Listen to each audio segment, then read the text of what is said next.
Bienvenue dans cette nouvelle vidéo, je suis Dimitri Boujard, l'avocat investisseur. Et nous allons parler dans cette vidéo du fameux changement d'usage quand vous faites de la location meublée en courte durée.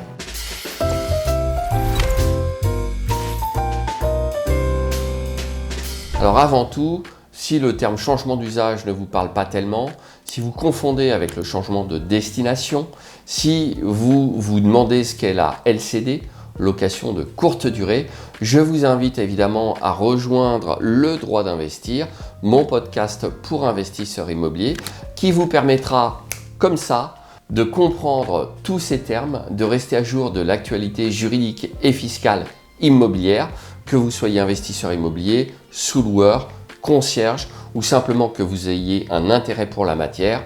Vous verrez, une fois par semaine, vous aurez le fichier audio. Pas besoin de rester scotché pour une fois devant votre écran. Et une fois par mois notamment, vous aurez aussi la possibilité de parler avec moi en direct lors du coaching commun que j'organise mensuellement. Alors, changement d'usage, de quoi s'agit-il? Eh bien, le changement d'usage, une fois n'est pas coutume, je vais vous citer l'article, est régi par l'article L631-7 du Code de la construction et de l'habitation. Il s'agit d'une règle qui impose dans certaines communes, notamment Paris, les villes de plus de 200 000 habitants et d'autres communes situées en zone tendue ou dans certains départements, qui oblige donc les investisseurs, dans certains cas, à solliciter une autorisation préalable de changement d'usage pour pouvoir exploiter un bien en location courte durée. Pourquoi? Tout simplement parce que la plupart des biens ont un usage dit d'habitation, on va dire en quelque sorte par défaut.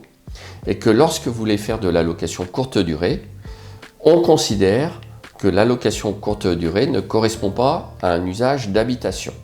Le sujet est un petit peu délicat car en droit français, on ne connaît que deux usages, l'habitation et les usages autres que l'habitation. Vous le voyez déjà, le terme location meublée de tourisme ou meublée de tourisme n'est pas un usage à proprement parler, c'est pas défini comme tel. Et par conséquent, cet article nous impose dans certaines circonstances de solliciter une autorisation préalable de changement d'usage. Attention, le sujet est un peu complexe car même dans les zones visées par l'article, certaines communes n'ont pas mis en place de règles de changement d'usage. Donc, vous pouvez paradoxalement croire que vous devez solliciter une autorisation de changement d'usage, alors même que si vous allez voir la commune, vous téléphonez, vous regardez sur le site de la commune, vous apercevrez qu'aucune procédure n'a été prévue dans telle ou telle commune. Donc évidemment, si ce n'est pas prévu par la commune, vous n'aurez pas à le faire. Donc il est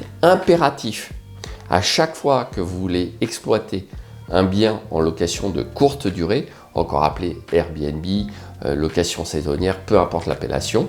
Donc si vous voulez l'exploiter en courte durée, vous devez systématiquement vous renseigner auprès du service du logement, du service de l'urbanisme de la commune en question, idéalement en recevant une réponse par écrit. Donc vous devez interroger la commune pour savoir quelles sont les règles applicables.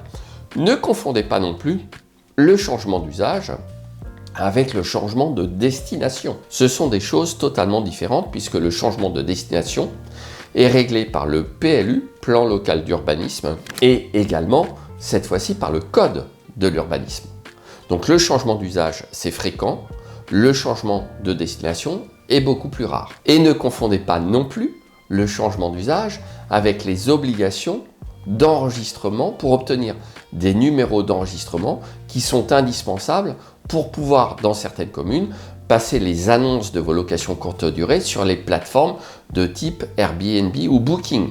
Vous pouvez très bien avoir une obligation d'enregistrement sans avoir pour autant une obligation de demande préalable d'autorisation de changement d'usage. Donc vous le voyez, le changement d'usage correspond vraiment à quelque chose de bien normé et ne doit pas être confondu avec d'autres obligations. Et, précision complémentaire, le changement d'usage revêt un caractère personnel, donc il vous est accordé à vous, personne physique ou morale propriétaire du bien immobilier. Il est également par nature temporaire et sa durée d'autorisation va varier en fonction des communes. Donc là encore, il y a des paramètres différents selon les communes, alors même que le changement de destination qui est une procédure souvent beaucoup plus lourde, plus longue, plus complexe, plus coûteuse, est attaché au bien lui-même et est permanent.